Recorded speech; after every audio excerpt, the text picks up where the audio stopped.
এই তাড়াতাড়ি সবকিছু খুলে ফেলো। এই আপনি এসব কি করছেন? আর আপনি আমার গায়ে হাত দিচ্ছেন কেন?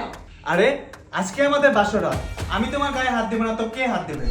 তুমি আমার গায়ে হাত দাও কিংবা আমার সাথে যা খুশি তা করো, আমার কোনো সমস্যা নাই, কিন্তু আমার একটা শর্ত আছে। আরে শর্ত? কিসের শর্ত? আজকে আমাদের বাসরাত, আজকে আমাদের বাসর হবে, এখানে তুমি কিসের শর্ত দিচ্ছ আমাকে? আমি বুঝতে পারতেছি না। দেখো এসব শর্ত টর্ত নিয়ে কালকে আমরা কথা বলবো, এখন বাদ দাও তো। আর এই বাসরাত কি আমাদের সবসময় আসবে? বাসরাত তো মানুষের জীবনে একবারই আসে। আমার আর কিছু সহ্য হচ্ছে না, তুমি তাড়াতাড়ি সবকিছু খুলে ফেলো তো। এই আপনি আমার গায়ে হাত দিচ্ছেন কেন বারবার? আর আমি আপনাকে বলতেছি না আমার কিছু কথা আছে, আগে আপনি আমার কথাগুলো শুনেন, তারপরে হচ্ছে আমার গায়ে হাত দিন। হ্যাঁ, আপনি এরকম করছেন কেন? আচ্ছা ঠিক আছে, কি শর্ত আছে তোমার তাড়াতাড়ি বলো। দেখেন, আমার শর্তটা হচ্ছে আপনি আমাকে বিয়ে করার সময় 5 লক্ষ টাকা দেনমোহর দিয়েছেন, আর সে 5 লক্ষ টাকা আপনি এখনো পরিশোধ করেননি। আপনি সে 5 লক্ষ টাকা পরিশোধ করবেন, তারপরে আপনি আমার সাথে যা খুশি তা করবেন। 5 লক্ষ টাকা? এতগুলো টাকা আমি এখন কোথায় পাবো? আর শোনো, এই 5 লক্ষ টাকার কথা বলে আমাদের এই সুন্দর সময়টা নষ্ট করো না। আজকে তো আমাদের বাসর ঘর, চল আজকে আমরা বাসর ঘর করি। এই আপনার কথা কি কানে যাচ্ছে না? আমি আপনাকে কি বলেছি? আগে আপনি 5 লক্ষ টাকা দিবেন, তারপর আমার শরীরে টাচ করবেন। এর আগে আপনি আমার শরীরে টাচ করবেন না, বুঝছেন? এক্ষুনি বের হয়ে যান, 5 লক্ষ টাকা নিয়ে আমার সামনে আসবেন। যত সব।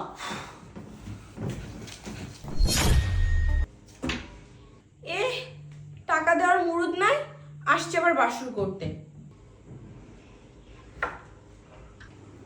ইস, এই 5 লক্ষ টাকা দেনমোহরের জন্য আমি আজকে বাসর ঘরটা করতে পারলাম না। কি করি কি করি? ও হ্যাঁ, আমার কাছে তো আমার অফিসের 5 লক্ষ টাকা আছে বাসায়। হ্যাঁ, আমি ওই টাকাগুলো ওর হাতে দিই, তাহলে আজকে আমি আমার বাসর ঘরটা করতে পারবো। নিয়ে আসি।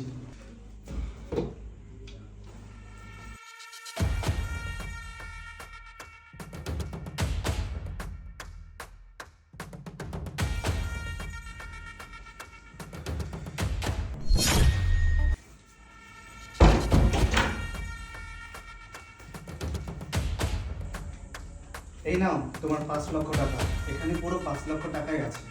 আরে বাহ, তুমি আমার জন্য দেনমোহরের 5 লক্ষ টাকা নিয়ে আসছো। হ্যাঁ। এই, দাঁড়িয়ে আছো কেন? এখানে বসো। এখন তুমি টাকাগুলো পেয়ে খুশি হয়েছো তো? হ্যাঁ, আমি খুব খুশি হয়েছি।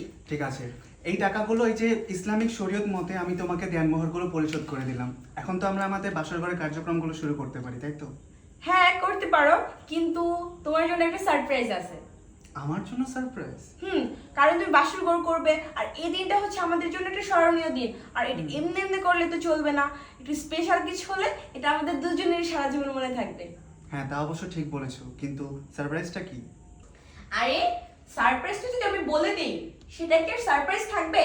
এক কাজ করো তো, তুমি তোমার চোখ বন্ধ করো। চোখ বন্ধ করবো? হ্যাঁ। আচ্ছা ঠিক আছে, বন্ধ করলাম। আরে না, এভাবে চোখ বন্ধ করলে চলবে না। এক কাজ করো, তোমার হাতটা সরাও তো। এখন তুমি চোখ বাঁধবা? হ্যাঁ, কারণ তোমাকে আমি সারপ্রাইজ দিব, আর যদি তুমি দেখে ফেলো তাহলে কিন্তু সারপ্রাইজ তোমার কাছে ভালো লাগবে না, তাই না? আচ্ছা, এক কাজ ঠিক আছে, করো, বাঁধো। তুমি চোখটা আচ্ছা, বাঁধো। বাঁধো।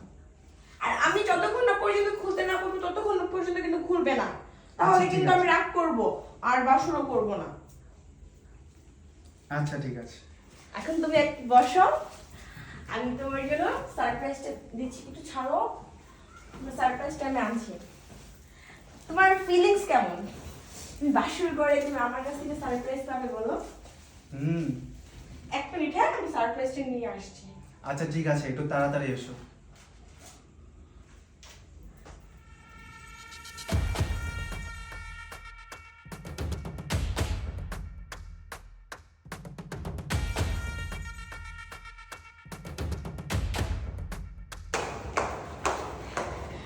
আমার আমার কাজ শেষ, আর এবারে আমি এখন যাই এখান থেকে, আর নতুনটাকে দেখতে হবে। এই কই গেলে তুমি? আর কতক্ষণ এভাবে ওয়েট করবো বলো তো?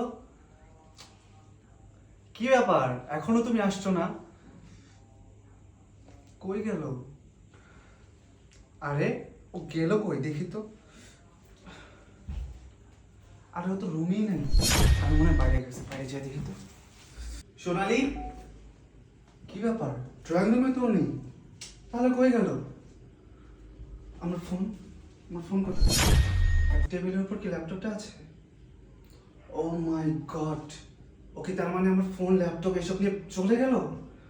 না আমাকে এখনই দেখতে হবে। আরে সুমন, হ্যাঁ বলেন। তোমার না আজকে বিয়ে? হ্যাঁ আমার বিয়ে, কিন্তু আমার বউ আমাকে সারপ্রাইজ দিতে গিয়ে কোথায় চলে গেল আমি তো তাকে দেখতে পাচ্ছি না। আচ্ছা শোনেন, আপনি কি এখানে কোনো লাল শাড়ি পরা কোনো মেয়েকে দেখেছেন? হ্যাঁ, একটা মেয়ে দেখলাম, ওই যে লাল শাড়ি পরে হাতের টাকা আর ওই যে একটা ল্যাপটপ আছে, একটা মোবাইলও আছে দেখছি। ও মাই গড, ল্যাপটপ মোবাইল এদিক দিয়ে চলে গেছে? হ্যাঁ, এই মাত্র গেল। আল্লাহ আমার সব শেষ তাহলে। শোনো। আল্লাহ আমার কি হলো এটা? শোনো, আল্লাহ গো, আসো, আমার টাকা পয়সা সবকিছু নিয়ে চলে গেছে।